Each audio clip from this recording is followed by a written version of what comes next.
everyone. So first thing I want to do is I want to review rationalizing the denominator with you all. I looked over some of the classwork and realized that some of you are not simplifying your work. So I want to make sure we clean that up a little bit. So rationalizing the denominator. Okay, so this is the first thing. We're going to look at this problem here, which is 2 root 3 all over root 16. So as you know, part of our rule is that we can't leave a perfect square underneath the radical sign. So when I look at this, before I even have to worry about rationalizing the denominator in this case, I'm going to go ahead and realize that 16 is a perfect square. So I rewrite my problem as 2 root 3 all over, and the square root of 16 is 4. Now, this is where some of you are leaving the problem, right here. But what we need to realize is that 2 root 3 can also be written as 2 times root 3. And this is over 4.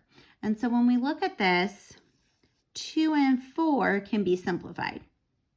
So our actual answer should be root 3 over 2. And that's what we should be looking at.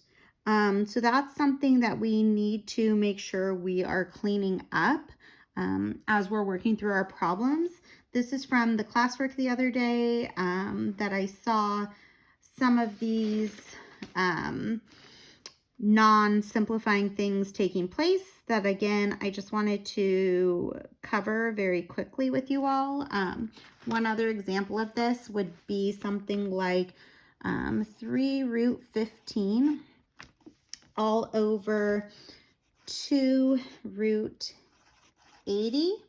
So first thing I need to do here is I need to go ahead and rationalize my denominator. So this is going to be a times root 80 times root 80.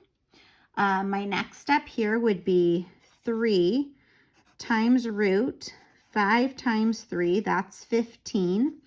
80 would be 8 and 10. So 8 would be 4 and 2, and 10 is 2 and 5. So this would be 4 times 2 times 2 times 5. So this is creating 15 times 80, because that's 10 times 8, which is 80. And then here on my denominator, I have 2 times 80. Because remember, when I have this radicand times this radicand, it creates a perfect square underneath the radical, and therefore it just becomes 80, and I ignore the square root basically at that point. I'm going to pull out anything here that's a perfect square. So I know this is a perfect square, and I know these are perfect squares, and these 5s are perfect squares. So what I'm going to have next is 3 times 5 times 2 times 2 root 3, because that's what is left. And then I have 2 times 80. So again, this is 2 times 8, which is 4 times 2, times 10, which is 5 times 2. Anytime my numerator and denominator match, it makes 1. So this is 1, this is 1, these 5s are 1s, and then I'm left here with a 3, and down here I'm left with 2 times 4. So this ends up being what looks like 3 root 3 all over 8. And then this can't be simplified because here is, these don't share any common factors.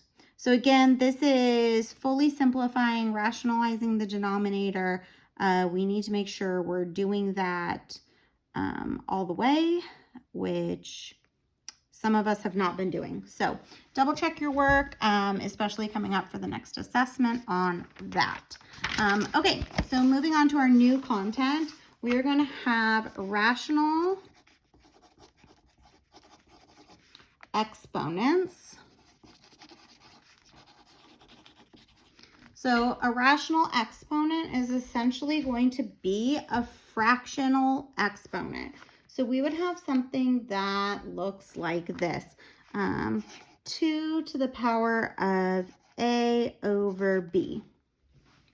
So my exponent, instead of being a whole number, is now a fraction. In this case, b is going to be my root. So b is my root. A is, well, instead of a power, let's say the power. So we have something that looks like this, where b is my root, a is the power.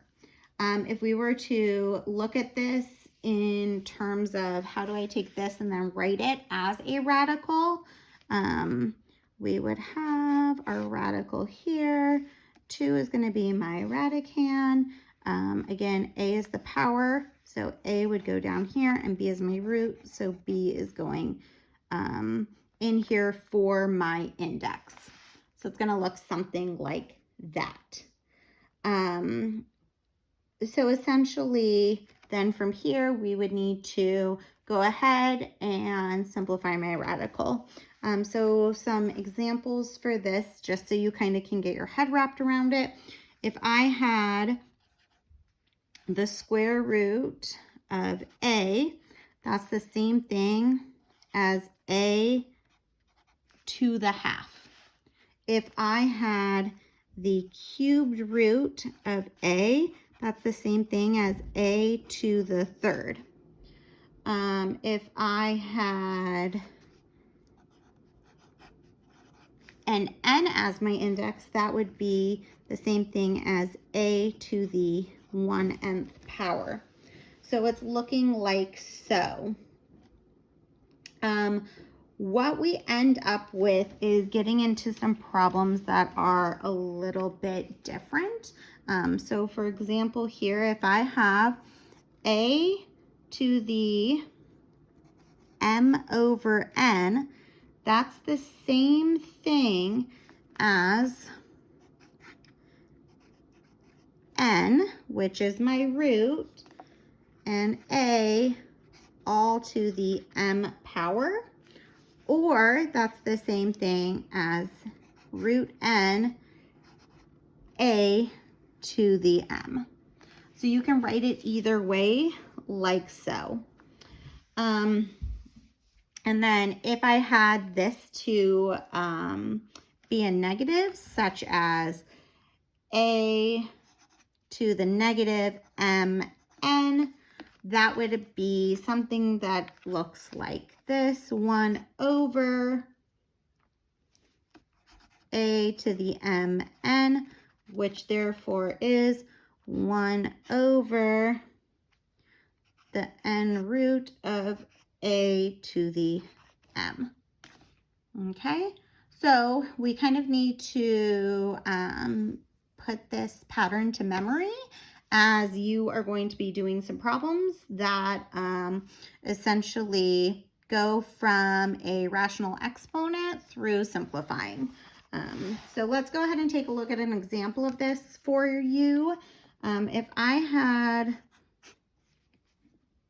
an index of 4 and then I had 3 to the 4th. If I was to write that out in expanded form, this is a index of 4, which means I need 4 things to match in order to remove one group. So 3 to the 4th is 3 times 3 times 3 times 3. This means that there are 4 3's under my radical, and I need to have 4 in order to pull a group out. So the final answer here would just be 3. That one was kind of easy since my power and my index matched. We will be seeing problems where things are a little bit more challenging. So how about we take a look at one of those? This was example 1.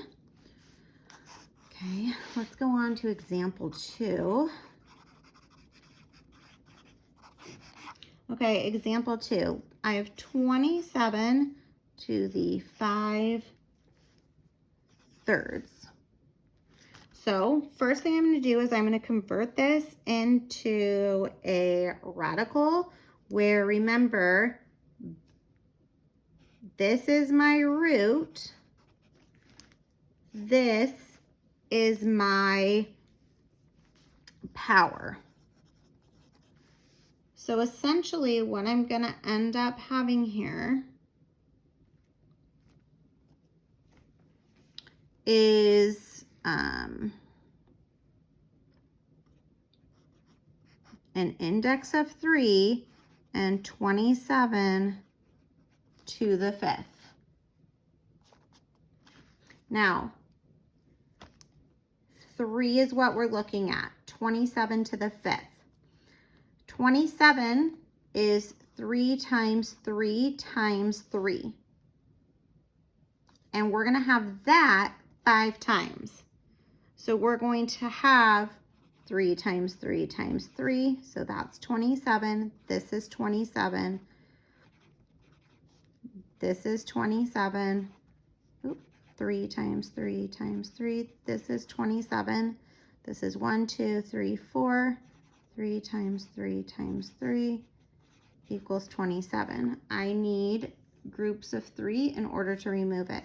So here's 1, 2, 3, 4, 5 groups of 3, which means that I have 3 to the 5th coming out of my radical. And then 3 to the 5th, you need to determine, is that something that you are supposed to evaluate or not? That is going to turn into 243, which would then be my final answer. You could also go ahead and look at this as our original problem here was the 27 and to the 5 thirds, something like this. Instead of this, what I'm going to do is I'm going to look at 27, and I know that I'm trying to get groups of 3. So 27 is 3 cubed, and I'm going to bring that to the 5 thirds power. So essentially, you're going to distribute this into this exponent here. This would be like a whole number. So this is 3 over 1 times 5 over 3. My 3's cross simplify, so I just end up with 3 to the 5th, which is the 243. So if you take a look at it in that aspect, you can also simplify that way and maybe not have to use a radical. Depending on the problem, you'll want to go ahead and sort that out for yourself. So let's go ahead and take a look at one more example. Okay, this is example 3. Example 3 is going to be a little bit backwards. So I have an index of 12, and this is 16 cubed. So we're going to go backwards here. Instead of writing this as a radical, we're going to write this as a rational exponent. So from here, we know that 16 is going to be our base. So I have my base. We know that the power down here is going to be I'm out of breath. I'm sorry, y'all. We know that the power here is going to be my numerator. So that's 3. And then we know my index here is going to end up being my denominator, so that's 12. Then from there, when I look at this fraction, one of the things I should notice is that this fraction can be simplified. So this is really 16 to the 1/4. And then we take a look at this. So 16 to the 4th, where again, this is my power. This, oh, I'm sorry. This is my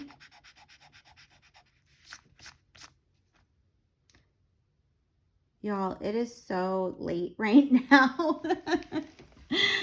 Oh, I'm gonna have to cut that out. Okay, let's try this again. So take 2. Okay, this is example 3. This is an index of 12, which is what my root is. This right here is going to end up being my base, and this here is going to be my power. So I end up here with 16 to the 3/12. When I take a look at this, I am looking at this fraction here, and I'm realizing this can be simplified. I should be simplifying this to the 4th. Simplifying this to the 4th. So this here is going to be an index, a power, of 1, and an index of 4. So this is the 4th root of 16. What I'm going to do there is I'm going to have to figure out what that is. So I'm going to write this out in expanded form. 16 I know is 4 times 4. 4 is 2 times 2, and 4 is 2 times 2. So it ends up being 4 2s, which means I have one group I can pull out, and therefore my final answer should be 2 fully simplified. Okay, so important things. Number 1, there's nothing wrong with writing things out in expanded form. So to get started today, I highly suggest you do that. Second thing, it is important to look back on your notes. You could watch this video again if you needed to, just to make sure we know what's going on. This is a challenging topic. We will go over this again.